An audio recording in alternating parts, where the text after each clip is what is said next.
ওকে ডাক দিল। অনু একবার পিছন ফিরে আবিরের দিকে তাকিয়ে চুল নাড়িয়ে চলে গেল। রুমি বলল, অনু ওই ছেলেটা তোকে ডাকলো, তুই শুনলি না কেন? অনু বলল, ধুর, চেনা নাই জানা নাই, কি দরকার তার সাথে কথা বলার? আর আমি জানি নিশ্চয় অপমান করার জন্য ডেকেছিল। ভালো হয়েছে চলে এসেছি। রুমি বলল, আচ্ছা, আমি যে তোর কাছে আমার ডায়েরিটা দিয়েছিলাম, ডায়েরিটা দে। অনু হাতের দিকে তাকিয়ে দেখলো ওর হাতে শুধু বায়োলজির বই আর একটা খাতা পড়ে আছে, ডায়েরির চিহ্নও নাই। রুমি বলল, কি রে, দে। অনু বলল, আসলে ডায়েরিটা আমার কাছে নাই তো। রুমি বলল, কি করেছিস আমার ডায়েরির? হারিয়ে ফেলেছি মনে হয়। হারিয়ে ফেলেছিস মানে? তুই জানিস ডায়েরির ভিতরে কত টাকা ছিল?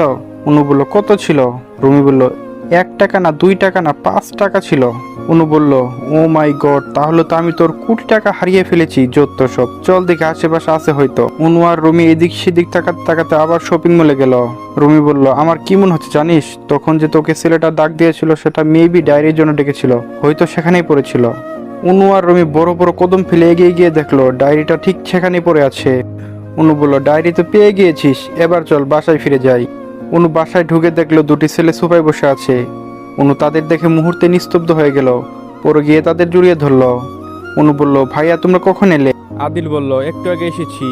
অনু বলল, তোমরা আজ ফিরছো, বললে না যে? আদনান বলল, সারপ্রাইজ। অনু বলল, হঠাৎ কেন ফিরলে, কারণটা কি? আদিল বলল, আবির আসলো আর আমরা আসবো না, তা কি করে হয়?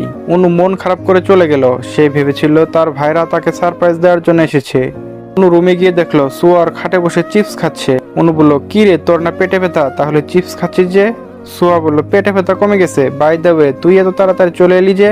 অনু বলল, ক্লাস করিনি। সুয়া বলল, ওহ, আজ আমরা সবাই আবির ভাইকে দেখতে যাব। অনু বলল, তাকে দেখার কি দরকার?